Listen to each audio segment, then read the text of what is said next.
에스라 5장입니다. 1, 2절 4장 5절에서 중단했던 성전 건축 이야기로 돌아갑니다. 본문은 특히 성전 건축에 있어 학개와 스가랴의 활약을 보도합니다. 학개와 스가랴의 선포는 즉각적인 효력을 나타냈고 스룹바벨과 예수아가 일어나서 다시 성전 재건 과업을 시작하게 됩니다. 이 두 사람은 성전 재건의 구심점이 되었고 아울러 학개와 스가랴 같은 예언자들이 백성들을 독려하며 성전 재건에 필요한 지원을 아끼지 않았습니다. 3절입니다. 성전 재건 사역이 다시 시작되는 순간 백성들은 또 다른 장애에 부딪히게 됩니다. 당시 강 건너편 지역 총독인 닷드네는 유다인들의 성전 재건을 의심의 눈초리로 보죠. 닷드네와 함께 언급된 스달보스네는 아마 총독 닷드네 부하로 서기관 정도의 직책이었을 것입니다. 그리고 그들의 동관들은 아마도 감찰관이었을 것입니다. 닷드네는 자기가 관할하고 있는 영지에서 성전 재건 작업이 진행되고 있다는 보고를 받고 그것을 조사할 필요성을 느꼈던 것 같습니다. 더욱이 당시 페르시아는 정치적으로 혼란스러운 정국이었기 때문에 만약 이러한 일들을 방치하면 대대적인 반역으로 확대될 수 있었습니다. 닷드네를 비롯한 대적자들은 스룹바벨과 예수아에게 찾아와 그들이 어떤 권한으로 혹은 누구의 허락으로 성전을 건축하는지 캐물었습니다. 그리고 주동자가 누구인지 밝히라고 다그칩니다. 정황상 백성들은 이들의 방문과 질문에 상당한 위협을 느꼈을 것입니다. 닷드네 요청에 따라 스룹바벨과 예수아가 건축하는 자들의 이름을 알립니다. 건축하는 자들은 건축 책임자들, 스룹바벨과 예수아죠. 혹은 지금 공사에 참여한 사람들을 가리킵니다. 성전 재건에 대한 관리들의 추궁과 위협에도 불구하고 성전 재건 작업은 중단되지 않았습니다. 총독 닷드네와 스달보스네가 자신들의 한계를 느껴 다리오 왕에게 이 사실을 알리고 회신을 기다리기로 했기 때문이죠. 당시 예루살렘에서 바벨론으로 보낸 편지의 회신을 받기까지는 최소 넉 달에서 5달이 소요되었을 것입니다. 본문은 작업이 중단되지 않은 이유를 하나님께서 유다 장로들을 돌보셨기 때문이라고 설명합니다. 아람어 원문은 하나님의 눈이 유다 장로들 위에 머물러 있었다입니다. 하나님의 눈은 하나님의 돌보심과 보살피심에 대한 은유지요. 시편 121편 3절 이하 보세요. 강 건너편 총독과 관리들은 그 공사를 당장 멈추게 하고 싶었고 실제로 그렇게 할 권한을 가진 자들이었습니다. 그러나 보이지 않는 힘이 그들을 막아선 것입니다. 본문은 이 과정에 하나님이 직접 개입하셨음을 강조합니다. 6절로 8절입니다. 닷드네는 유다인들의 당당함과 확신에 찬 태도에 위압감을 느꼈던 것 같습니다. 유대인들이 주장하는 내용에 대한 사실 여부를 확인하고 왕의 의향을 묻기 위해 편지를 보내기로 합니다. 편지는 강 건너편 총독인 닷드네와 스달보스네 및 동료 관리들이 올린 것으로 소개됩니다. 편지의 내용은 다리오 왕에게 한 문안 인사로 시작하여 현재 유다인들이 진행 중인 성전 재건에 대한 전반적인 상황을 설명합니다. 닷드네와 관리들이 유다에 가서 본즉 유다 사람들이 하나님의 성전을 짓는 일로 분주하게 일하는 것을 목격했음을 밝힙니다. 닷드네는 그들이 짓고 있는 성전을 크신 하나님의 성전이라고 표현하는데 크신 하나님이라는 말은 페르시아 사람들에게 익숙한 표현으로 당시 페르시아가 통치하는 백성을 존중한다는 의미에서 그들의 신을 이렇게 불렀습니다. 따라서 이 표현은 단지 이스라엘의 신 야훼께서 그 지역의 주신임을 의미합니다. 닷드네와 관리들이 공사장을 찾았을 때 유다인들이 감독관의 지시에 따라 돌을 떠다 성전을 짓고 나무를 날라 벽을 쌓고 있었습니다. 이들의 모습은 닷드네와 관리들에게 인상적이었던 것 같습니다. 특히 돌과 함께 나무를 언급하고 있는 것은 성전 공사가 이미 상당 부분 진행되었음을 시사합니다. 9절로 16절입니다. 공사 진행 과정을 지켜보던 닷드네와 관리들은 유다 장로들에게 세 가지 질문을 합니다. 첫째, 누가 성전을 재건하라고 허락했는가? 둘째, 누가 성곽 공사를 마치라고 했는가?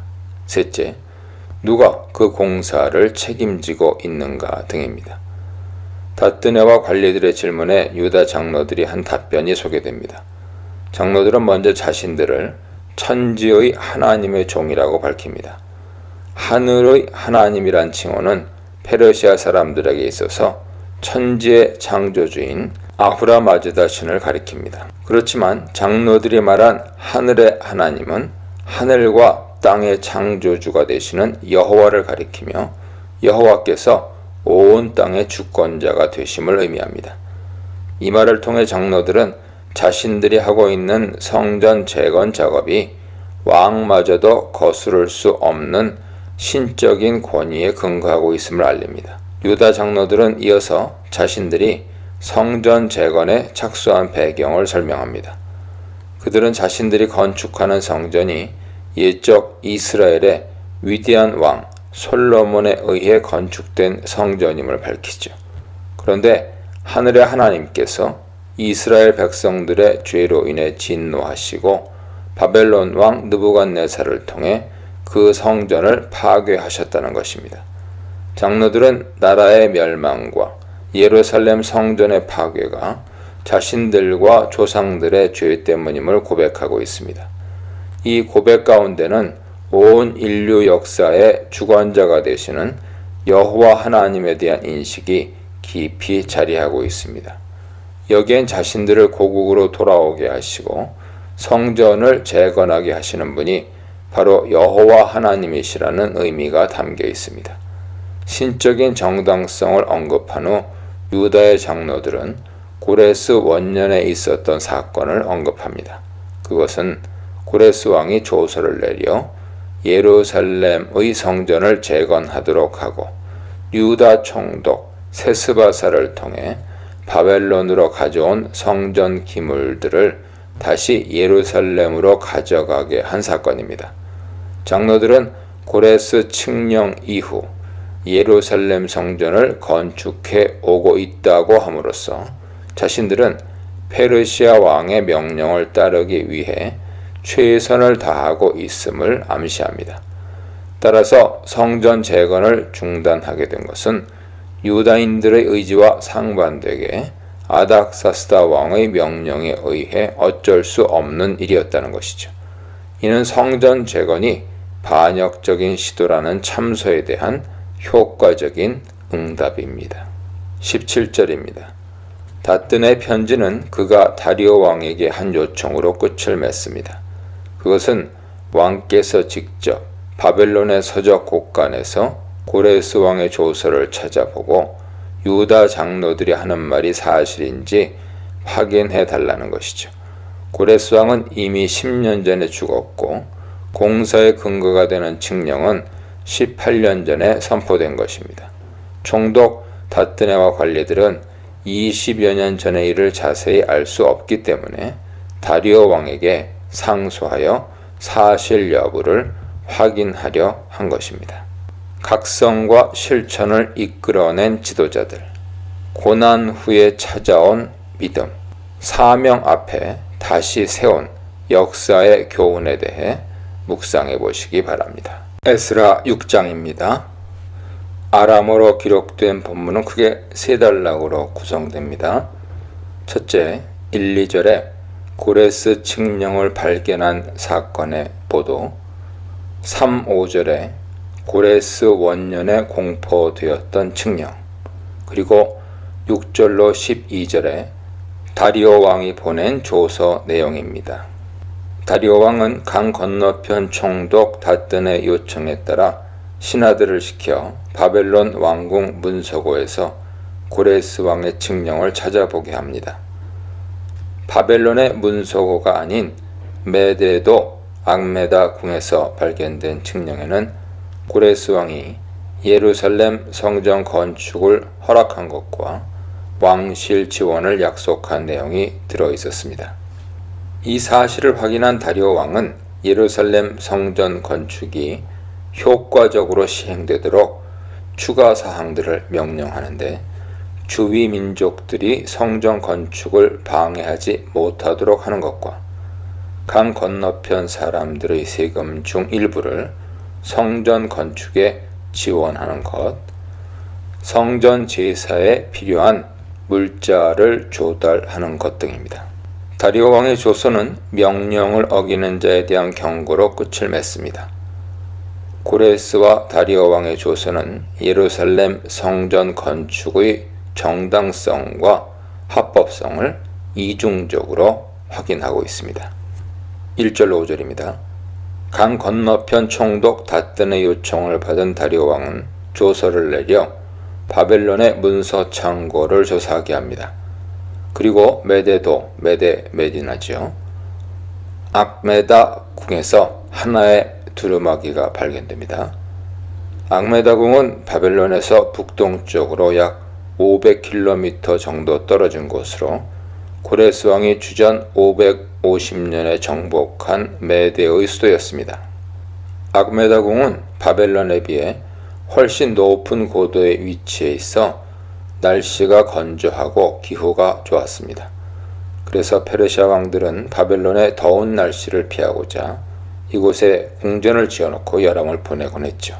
고레스 칙령이 악메다 궁에서 발견된 것으로 보아 고레스가 이곳에 머무는 동안 칙령을 선포한 것으로 추측됩니다. 한 두루마리 고레스 칙령이 바벨론의 문서 창고가 아닌 악메다 궁에서 발견되었다는 사실은 이것을 찾기 위한 많은 수고가 있었음을 암시하며 다리오 왕이 이 사안을 중요하게 여겼음을 보여줍니다. 3절로 5절은 악메다 궁에서 발견된 고레스 왕의 조서 내용을 보도합니다. 조서는 고레스 왕 원년 즉 주전 538년에 공포되었으며 조서의 내용은 예루살렘 성전 건축에 대한 명령, 성전의 규모, 예루살렘 성전의 기물들을 원래 자리로 귀환시킬 것에 대한 명령으로 되어 있습니다. 고레스가 세우도록 한 성전 규모는 높이와 너비가 각각 60규빗입니다. 길이에 대한 수치가 빠진 것은 필사자 실수인 것으로 보이죠. 여기 언급된 수치는 실제 솔로몬 성전의 규모와 상당한 차이를 보입니다. 본문을 문자대로 받아들인다면 새롭게 건축될 성전의 규모는 솔로몬 성전 규모를 능가하죠. 이것이 사실이라면 고레스는 유다인들의 환심을 사기 위해 새 성전을 원래보다 큰 규모로 제시한 것 같습니다.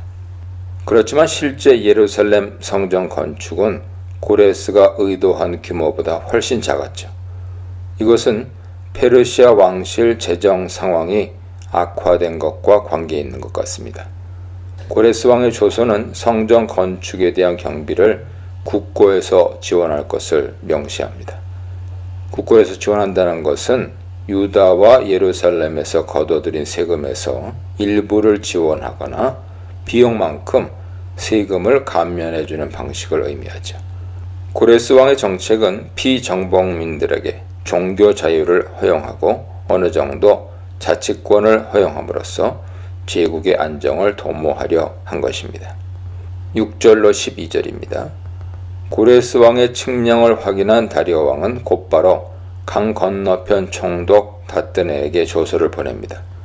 그는 조서에서 자신도 고레스 왕의 정책을 그대로 따를 것을 밝히면서 그것이 실제로 시행될 수 있도록 추가 지시사항을 전달합니다. 다리오 왕이 고레스 왕의 칙령에 대해 이렇게 적극적인 반응을 보인 이유는 고레스 왕에 대한 존경심 때문으로 추측됩니다. 다리오 왕은 여러 면에서 고레스 정책을 계승하고 발전시킨 왕으로 평가됩니다. 다리오 왕의 조서는 세 가지 명령과 경고로 되어 있습니다. 먼저 다리오 왕은 강 건너편 총독들과 관리들에게 성전 건축을 방해하지 말 것을 명령합니다. 그는 이어서 다뜨네와 스달보스네에게 유다 총독과 장로들을 도와 예루살렘 성전이 제자리에 세워지게 하라고 명령합니다. 제자리는 솔로몬 성전이 세워졌던 바로 그 장소를 의미하죠. 이것은 앞으로 세워질 성전이 솔로몬 성전의 회복임을 의미합니다. 다리오 왕의 두 번째 명령은 건축에 소요되는 경비를 국고에서 지원하도록 하는 것인데, 이것은 강 건너편 총독이 거둔 세금 중 일부, 왕의 재산이죠. 일부를 성전 건축 경비로 사용하게 하는 것입니다. 놀랍게도 지금까지 반대했던 사람들이 이제 성전 건축 후원자로 바뀌게 된 것입니다. 다리오 왕의 세 번째 명령은 제사에 필요한 재물을 세금에서 조달하게 하는 것입니다. 이것은 성전 건축이 이루어진 이후에도 지속적으로 성전의 운영 자금을 지원하라는 의미죠. 다리오 왕이 구체적으로 제시하는 재물 목록은 그가 이스라엘 종교에 많은 관심을 갖고 있음을 시사합니다. 다리오 왕은 이어서 예루살렘의 성전 건축을 지원하는 이유를 밝히는데, 예루살렘 제사장들로 하여금 왕실의 안녕을 위해 기도하도록 하기 위함입니다. 이것으로 보아 다리오 왕의 1차적인 관심은 제국의 안정에 있었던 것으로 보입니다. 아니면 다리오 왕이 고레스 왕의 칙령을 읽으면서 유다인들의 신에 대한 두려움과 위험을 느꼈는지도 모릅니다. 다리오 왕의 조서는 내용을 변개하거나 건축을 방해하지 말 것에 대한 경고로 끝납니다.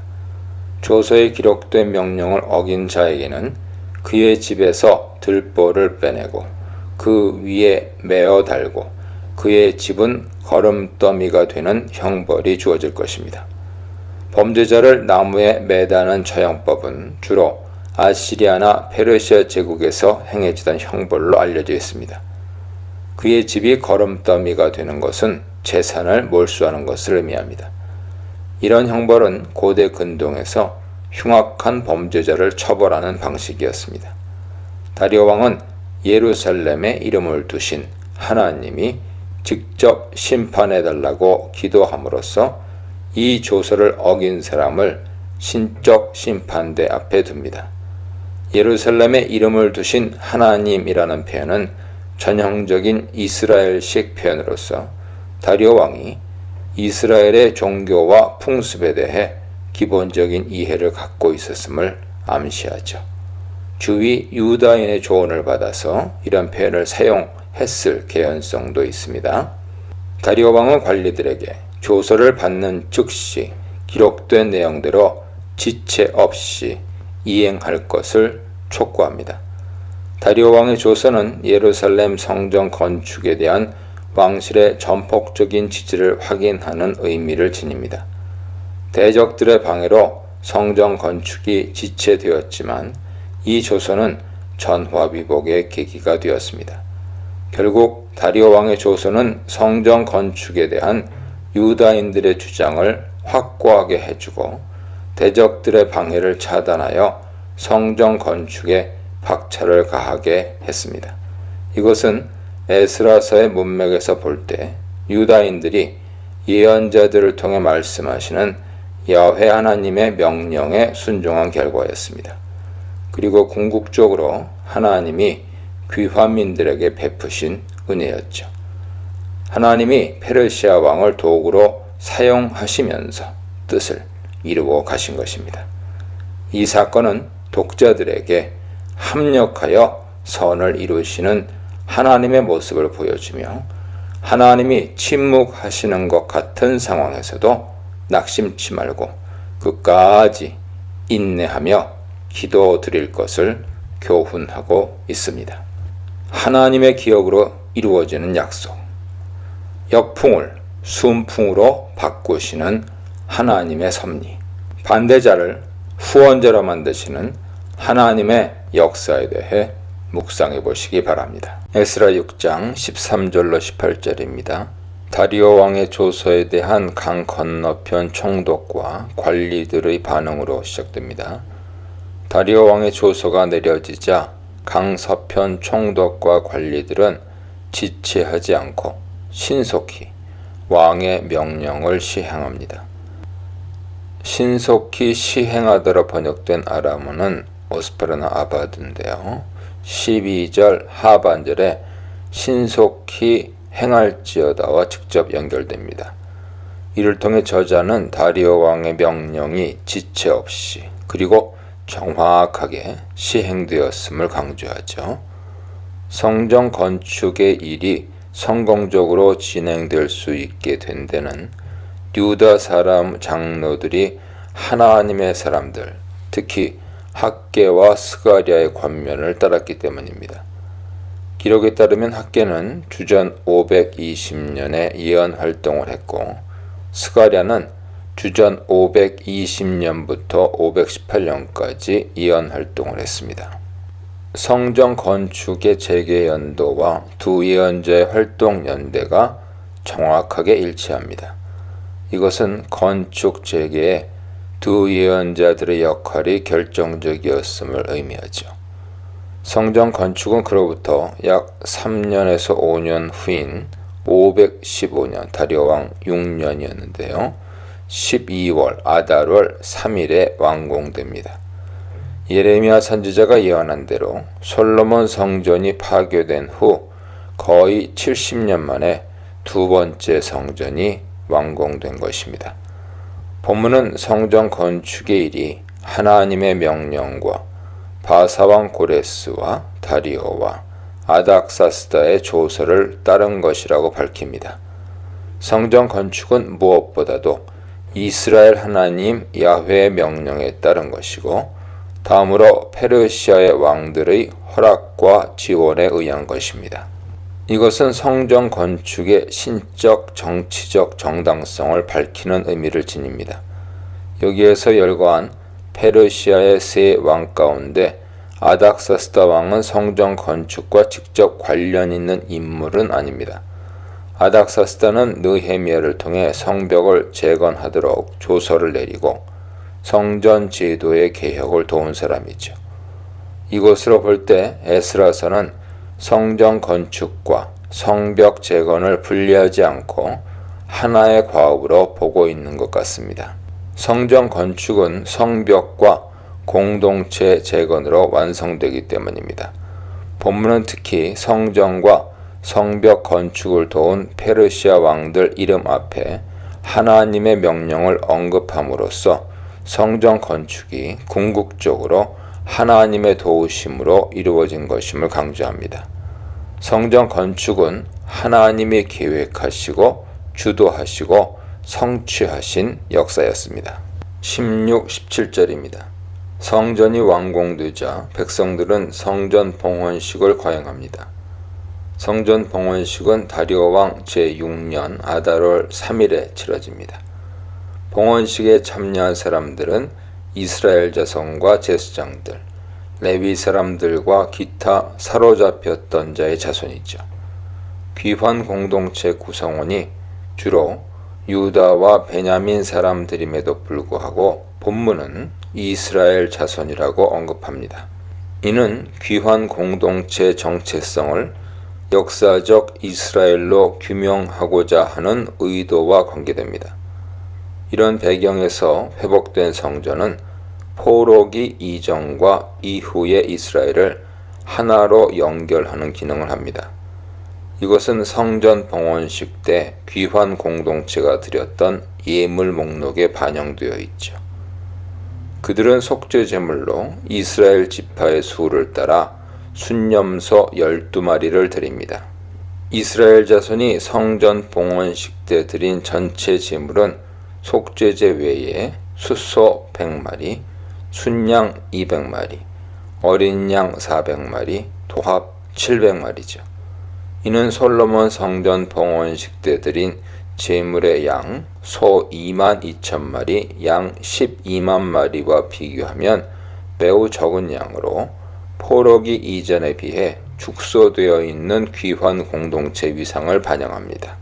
그럼에도 불구하고 본문은 이스라엘의 정체성이 회복된 성전을 구심점으로 귀환 공동체를 통해 이어지고 있음을 강조합니다. 귀환민들은 봉헌식에 이어 성전 예배에 필요한 조직을 편성하지요. 에스라 4장 8절부터 시작된 아람어 본문은 18절에서 끝납니다. 제의 종사자인 제사장과 레위인의 조직은 모세 율법책에 기록된 규례대로 이루어졌습니다. 이것은 철저하게 율법에 충실하고자 하는 귀환 공동체의 모습을 보여주며 이스라엘 백성이 포로 생활을 통해 토라의 백성으로 달라졌음을 의미합니다. 그런 면에서 바벨론 포로는 역사적으로 암울한 시기지만 신학적으로는 매우 창조적인 시기입니다. 19절로 22절입니다. 성전 봉헌식은 유월절과 무교절을 지키는 것으로 끝맺습니다. 성전 봉헌식이 12월에 거행되었음을 감안할 때 그로부터 약 한 달의 시간이 지난 후 백성들이 유월절을 지키기 위해 다시 모인 것이죠. 유월절은 이스라엘 해방 기념일로 이 시점에서 귀환 공동체가 유월절을 지키는 것은 특별한 의미를 지닙니다. 과거의 유월절이 애굽에서의 구원을 기념한 것이라면 지금의 유월절은 바벨론 포로에서의 귀환이라는 새로운 출애굽을 기념하죠. 제사장과 레위인들은 유월절 양을 잡기 전 규정에 따라 먼저 정결 의식을 행합니다.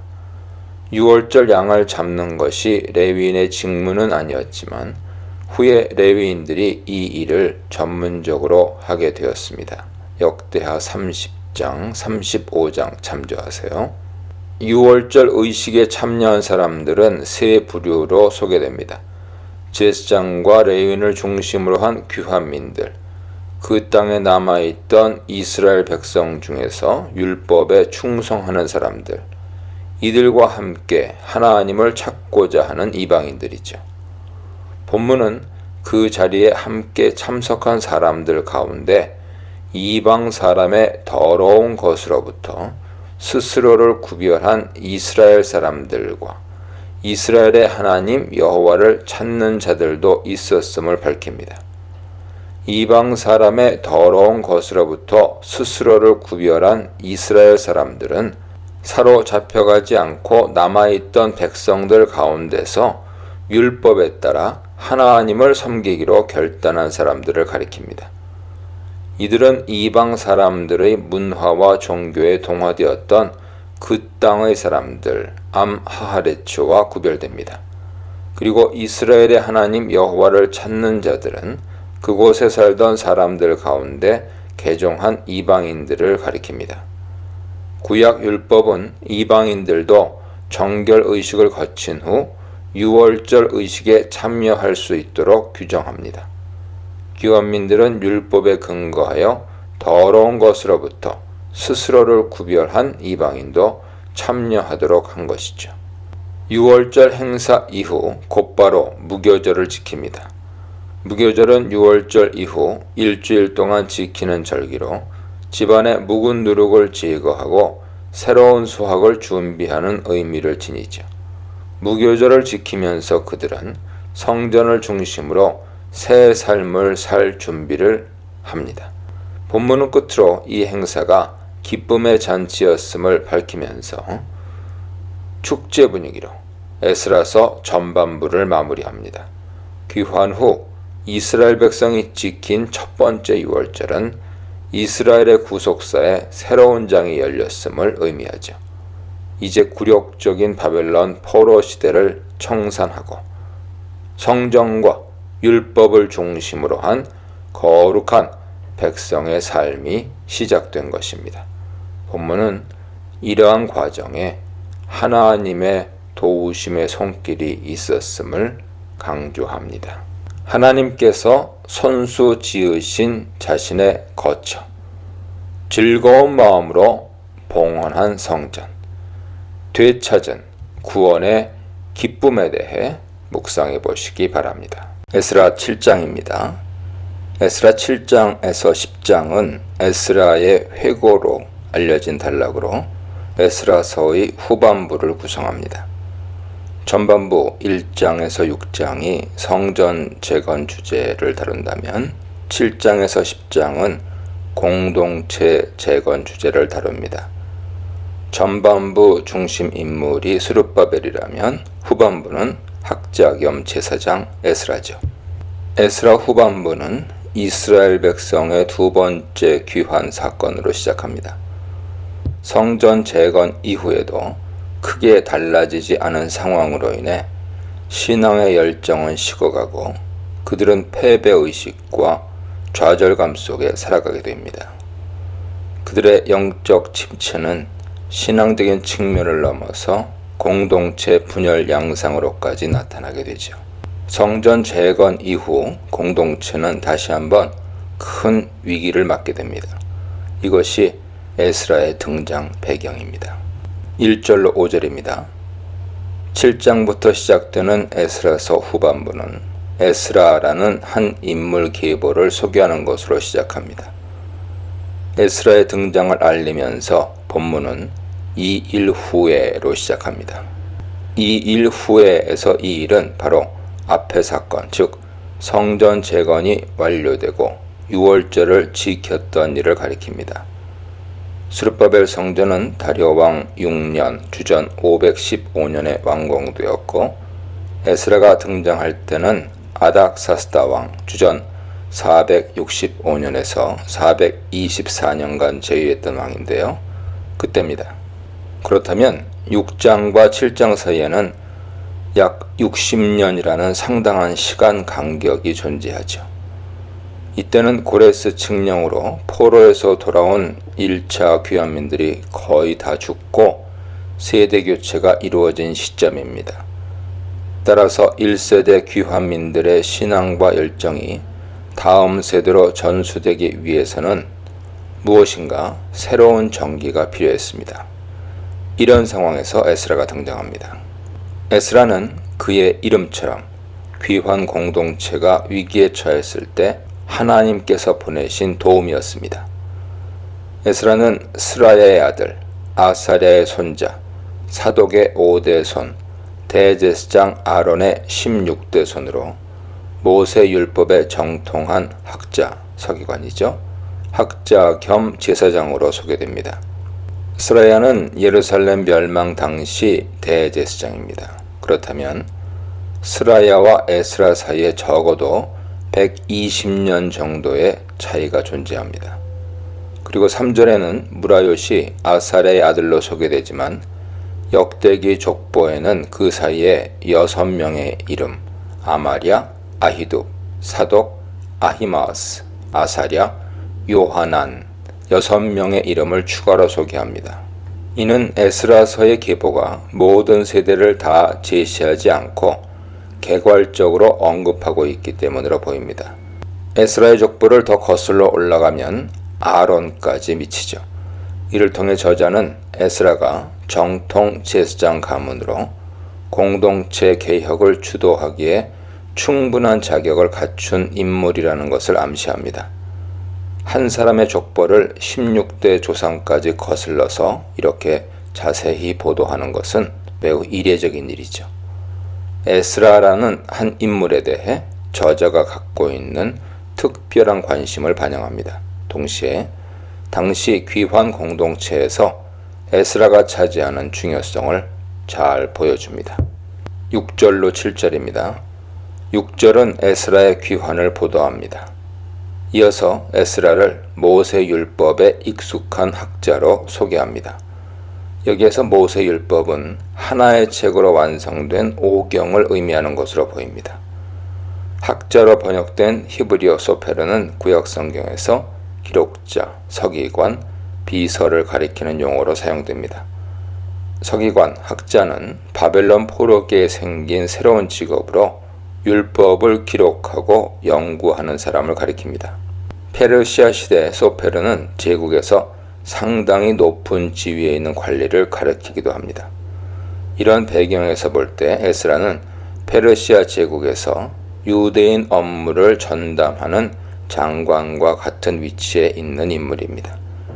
익숙하다 하는 용어 마히르는 정통하다, 뛰어나다라는 의미로 에스라가 갖고 있는 율법에 대한 전문성을 나타내죠.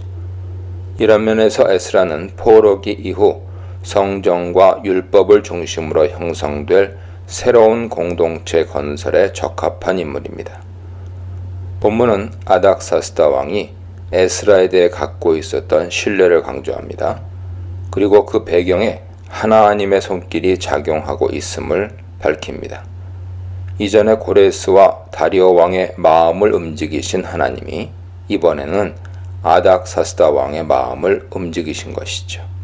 에스라는 아닥사스다 왕 7년 주전 458년에 제2세대 귀환 공동체를 세우기 위해 먼 거리를 여행해서 예루살렘으로 돌아옵니다.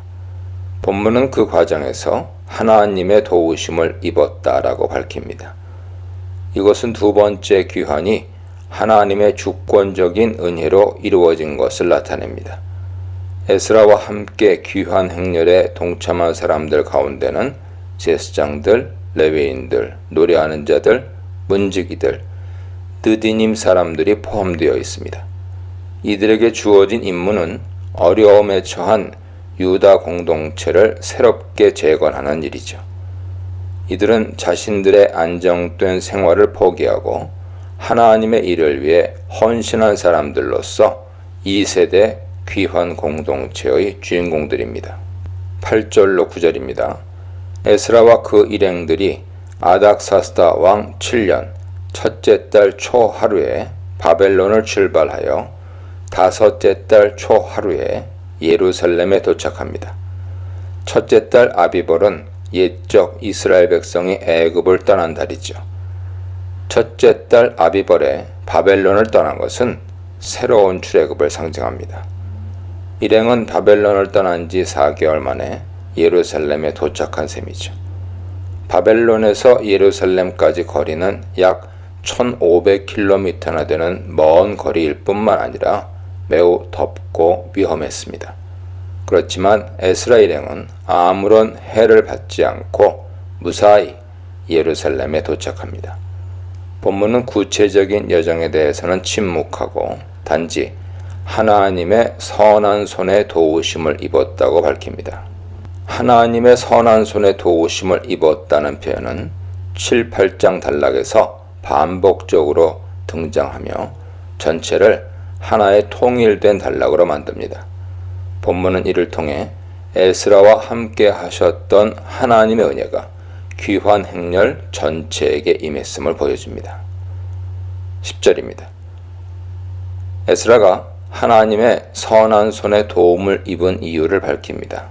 그것은 에스라가 율법을 연구하고 준행하여 율례와 규례를 가르치기로 결심했기 때문입니다. 에스라는 율법을 연구하고 가르칠 뿐만 아니라 자신이 가르치는 대로 살고자 했습니다. 삶으로 본을 보이는 지도자였죠. 이것이 바로 하나님이 에스라라는 인물을 주목하신 이유입니다. 이제 에스라는 율법을 통해 유다 공동체를 하나님의 백성으로 올바로 세우고자 마음을 확고히 정했습니다. 본문은 이를 통해 앞으로 공동체 회복, 재건에서 율법이 차지하게 될 중요성을 암시하죠. 당시 예루살렘 공동체가 여러 가지 문제로 위기를 경험하고 있었지만 그 핵심은 신학적 문제에 있었습니다. 해결책은 공동체와 개인의 삶을 하나님의 말씀 위에 확고히 세우는 것입니다. 에스라의 사역으로 이스라엘은 종교적으로 큰 전환점을 이루게 됩니다. 예루살렘 공동체는 토라 중심 공동체로 새롭게 시작할 수 있게 되죠. 이제 제사에서 말씀으로 신앙의 중심축이 옮겨가게 됩니다. 이후 이스라엘 종교가 토라 종교로 정착하는데 에스라가 결정적 공헌을 한 것입니다. 에스라를 배출한 믿음의 가문, 율법을 잘 간직한 에스라, 에스라의 귀환 대열에 합류한 사람들에 대해 묵상해 보시기 바랍니다. 에스라 7장 11절입니다. 아닥사스다 왕의 조서의 서론으로 조서의 수신자와 발신자를 소개합니다. 아닥사스다 왕의 조서는 왕의 신임장과 같은 것으로 에스라의 신분을 보증하고 그 안에 그의 구체적인 임무를 명시합니다. 여기서 에스라는 이스라엘에게 주신 율례학자요, 학자 겸 제사장으로 소개됩니다. 이 조서는 에스라 1개인을 향한 것으로 예루살렘 귀환이라는 에스라의 청원이 받아들여졌음을 입증하는 공적 문서입니다. 한편으로 에스라는 페르시아 관리로서 유다의 질서와 행정을 유지할 책임이 있었고, 또 다른 한편으로 예루살렘 성전 예배를 복원할 임무를 맡은 인물입니다. 학자 겸 제사장이라는 에스라의 호칭은 이러한 이중적인 직무를 보여줍니다. 13절입니다. 12절부터 26절까지는 아람어 본문으로 조서 내용을 그대로 옮겨 놓은 것으로 보입니다. 아닥사스다 왕은 조서를 내리면서 자신과 수신자인 에스라의 호칭을 밝힙니다. 그는 자신을 왕의 왕이라고 소개하는데 이것은 자신의 절대적인 권위를 강조하기 위함이죠. 에스라에 대한 호칭은 하늘의 하나님의 율법의 완전한 학자 겸 제사장입니다. 하늘의 하나님의 율법의 완전한 학자 겸 제사장은 페르시아 정부 내에서 에스라가 갖고 있던 공식 직함이었을 것으로 보입니다. 아닥사스다 왕은 선왕인 고레스 왕이 그랬던 것처럼 이스라엘 백성의 귀환에 적극적인 지원을 약속합니다. 14절로 26절입니다. 아닥사스다 왕이 에스라에게 위임한 임무를 소개하는 단락은 교차 대칭 구조로 이루어져 있습니다. 이 구조에 의하면 본문은 율법을 가르칠 것과 성전 예배에 대한 지원을 강조하고 있습니다. 14절과 25, 26절에서는 율법을 가르치고 율법에 따라 가르칠 것을 말씀하고요. 15, 18절과 21, 24절에서는 바벨론에서 성전에 바치는 예물과 강 서쪽 지방에서 바치는 예물이 나오고요. 19, 20절은 중간에서 성전 유지 비용과 헌납될 기물들에 대해서 나옵니다. 에스라와 그 일행의 귀환은 왕과 7 자문관의 허락을 받아 이루어집니다. 7 자문관은 당시 왕의 측근으로 막강한 권력을 행사했던 보좌관 그룹을 가리킵니다. 이들의 허락은 에스라와 이스라엘 백성의 귀환에 대한 합법성을 확인하는 의미를 지니죠. 에스라에게 주어진 첫 번째 임무는 예루살렘과 유다의 형편을 살피는 것입니다. 예루살렘과 유다에 정착한 사람들을 돕기 위해서는 먼저 그들의 상황을 잘 알아야 하기 때문이죠. 아닥사스다 왕은 에스라를 보내면서 여러 가지 면에서 실제적인 지원을 아끼지 않습니다. 먼저 왕과 자문관들은 이스라엘의 하나님께 성심으로 예물을 바칩니다. 성심으로라고 번역된 내다부는 자원하는 마음으로, 아낌없이라는 의미로 이들의 봉헌이 자발적임을 보여줍니다. 아닥사스다 왕의 두 번째 지원은 에스라로 하여금 바벨론에 거주하는 사람들에게서 받은 은금과 예물을 가져가도록 하는 것입니다. 봉헌자들 중 상당수는 귀환하지 않고 바벨론에 남아있는 이스라엘 백성이었을 것입니다. 이 은금과 예물은 앞으로 예루살렘 성전 제사에 필요한 제물을 사는 용도로 사용될 것입니다. 아닥사스다 왕은 이 일에 있어 유다인의 자율권을 보장하죠. 본문은 예루살렘 성전을 위한 이방인들의 헌신을 언급함으로써 예루살렘 성전이 갖는 우주적인 의미를 강조합니다. 아닥사스다 왕의 세 번째 지원은 성전 유지와 관련됩니다. 왕은 에스라에게 하나님의 성전 예배에 사용될 그릇들을 내줍니다. 이 그릇들은 아마 1차 귀환 때 일부 남겨두었던 기물들이거나 왕의 개인적인 하사품이었을 것입니다. 왕은 추가적으로 성전 운영에 사용될 물품들을 궁중창고, 즉 국고에서 지원할 것을 약속합니다. 아닥사스다 왕의 네 번째 지원은 유브라데 강 건너편 관리들로 하여금 필요한 물품을 공급하도록 한 것입니다. 그들이 공급할 물품들은 은 100달란트, 밀 100고루, 포도주 100밭, 기름 100밭, 그리고 많은 양의 소금입니다. 밀, 기름, 소금은 소재, 포도주는 전제에 필요한 예물들이죠. 당시 강서편 지역의 1년 세금이 350달란트인 것을 감안하면 엄청난 액수의 지원입니다. 이것은 성전 예물과 더불어 성전 유지 비용까지 페르시아 국고에서 지원한다는 의미로 해석됩니다. 아닥사스다 왕은 예루살렘 예배를 통해 하나님의 축복이 왕실과 제국에 임하기를 바란 것으로 보입니다. 강 건너편 관리들을 통한 아닥사스다 왕의 지원은 예루살렘 성전의 제2종사자들, 제사장, 레위인, 노래하는 자들, 문지기들, 느디님 사람들의 세금을 면제해 주는 것을 포함합니다. 성직자에게 면세 혜택을 주는 것은 페르시아 왕들이 종종 행한 정책으로 알려져 있습니다. 아닥사스다 왕은 에스라가 하게 될 핵심 임무를 언급하는데 그것은 사법 기능과 교육적인 역할이죠. 에스라에게 주어진 사법권은 법관과 재판관을 임명하는 것이고 교육 역할은 페르시아 관리로서 유다 지역에 사는 사람에게 공의를 가르치는 것입니다. 아닥사스다 왕은 이를 통해 제국에 속해 있는 백성들이 질서 있는 생활을 하며 평안하기를 원했습니다. 끝으로 왕은 하나님의 명령과 왕의 명령을 따르지 않는 사람에게 임할 엄한 처벌을 경고합니다. 여기서 왕의 명령은 페르시아 제국법을 의미하며 하나님 명령은 이스라엘 율법을 가리키죠. 예루살렘의 제사장은 하나님께 속한 일, 하나님의 명령을 처리하는 반면 왕에게 속한 일, 왕의 명령은 사법권을 갖고 있는 자들의 권한입니다. 에스라는 제사장과 학자, 페르시아 관리로서 이 두 기능을 행사하도록 위임받았습니다. 27, 28절입니다. 왕의 조서가 끝나고 다시 히브리어 본문으로 돌아옵니다. 이제부터 에스라 관점에서 이야기를 이어가는데 이 부분은 에스라 회고라고 불립니다. 이 회고는 9장까지 이어지죠. 에스라는 왕의 호의와 관대함에 대해 하나님께 대한 찬양으로 응대합니다. 에스라의 찬양은 찬양시의 형태로서 송축하라는 선포 후에 하나님의 역사하심이 나옵니다. 에스라가 선포하는 내용은 세 가지죠. 첫째, 하나님의 주권적인 역사입니다.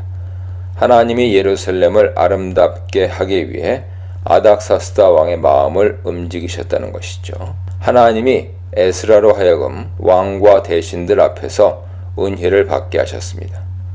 아하수에로 왕 당시 하나님이 왕후 에스더에게 베푸신 은혜를 에스라에게도 베푸신 것이죠.